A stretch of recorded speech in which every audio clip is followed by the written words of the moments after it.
Pode ser que você queira contar uma história, mas não sabe muito bem como começar.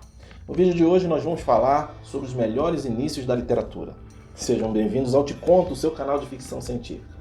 Meu nome é Peu e eu estou falando da Terra. Quando uma história começa? Para quem escreve a história, ela começa muito tempo antes da primeira palavra ser escrita. Primeiro veio a ideia, depois a preparação, a pesquisa, aí depois o autor escreve o início da história. E pode ser que o início da história seja a última coisa que o autor escreveu. Depois que ele escreveu toda a história, ele pensou num início cativante. Mas para quem vai ler a história, ela certamente começa na primeira frase. Alguns leitores são fisgados por essa primeira frase. Por isso, vamos ver alguns exemplos de inícios de histórias que podem te inspirar para começar a sua própria história. Vem que eu te conto. O exemplo 1 é de Memórias Póstumas de Brás Cubas, de Machado de Assis. Em Memórias Póstumas, antes do capítulo 1, tem uma nota ao leitor, e nessa nota, a própria nota começa de uma forma bastante instigante. Ao verme que primeiro roeu as frias carnes do meu cadáver, dedico como saudosa lembrança estas memórias póstumas. Depois, no primeiro capítulo, começa assim: algum tempo hesitei se devia abrir estas memórias pelo princípio ou pelo fim, isso é, se poria em primeiro lugar o meu nascimento ou a minha morte. Então podemos dizer que Memórias Póstumas de Brás Cubas, na verdade, tem dois inícios que são muito marcantes, muito fortes. Exemplo 2, Se um viajante numa noite de inverno, de Ítalo Calvino. E começa assim: você vai começar a ler o novo romance de Ítalo Calvino, Se um viajante numa noite de inverno. Relaxe, concentre-se, afaste todos os outros pensamentos. Deixe que o mundo à sua volta se dissolva no indefinido. É melhor fechar a porta. Do outro lado há sempre um televisor ligado. Diga logo aos outros: não quero ver televisão. Se não ouvirem, levante a voz: estou lendo, não quero ser perturbado. Com todo aquele barulho, talvez ainda não tenham ouvido.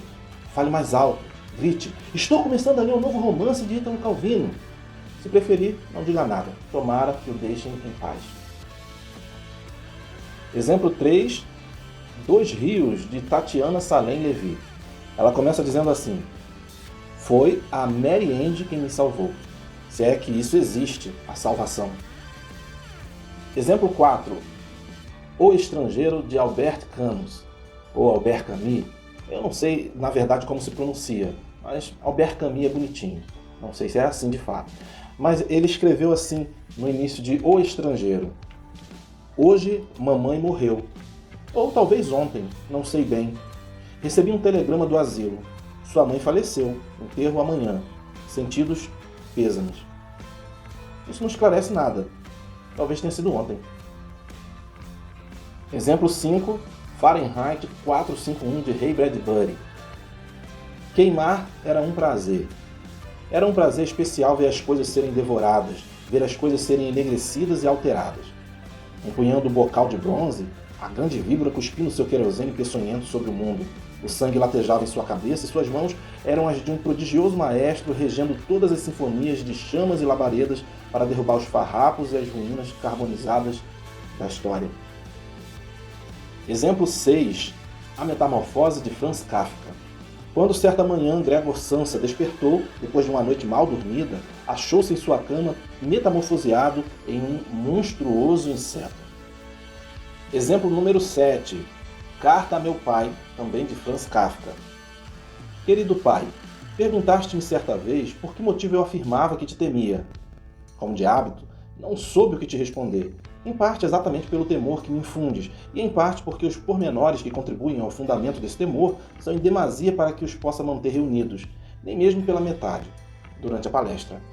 E mesmo esta tentativa de responder-te por escrito ficará inconclusa porque, também ao escrever, o temor e os seus efeitos inibem-me diante de ti, e a magnitude do tema está além da minha memória e compreensão. Número 8. O Processo, de Franz Kafka. Alguém devia ter caluniado Joseph K., pois sem que ele tivesse feito qualquer mal, fui detido certa manhã. Número 9. Moby Dick, de Herman Melville. Me chamem de Ismael. Há alguns anos, onde na verdade não importa, sem dinheiro e nada que me interessasse em terra, concluí que devia velejar um pouco a fim de conhecer a parte aquosa do mundo. Número 10. O Apanhador no Campo de Centeio, de J.D. Salinger. A primeira coisa que você deve querer saber é onde eu nasci e como foi a droga da minha infância e o que meus pais faziam e tudo mais antes de eu nascer. Essas merdas, estilo David Copperfield, mas eu não estou afim de falar a respeito.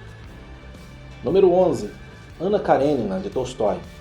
Todas as famílias felizes são iguais, mas cada família infeliz é infeliz à sua própria maneira. Número 12. 100 anos de solidão, de Gabriel Garcia Marques. Muitos anos depois, diante do pelotão de fuzilamento, o coronel Aureliano Buendia havia de recordar aquela tarde remota em que o pai o levou a conhecer o gelo. Número 13. As intermitências da morte, de José Saramago. No dia seguinte, ninguém morreu.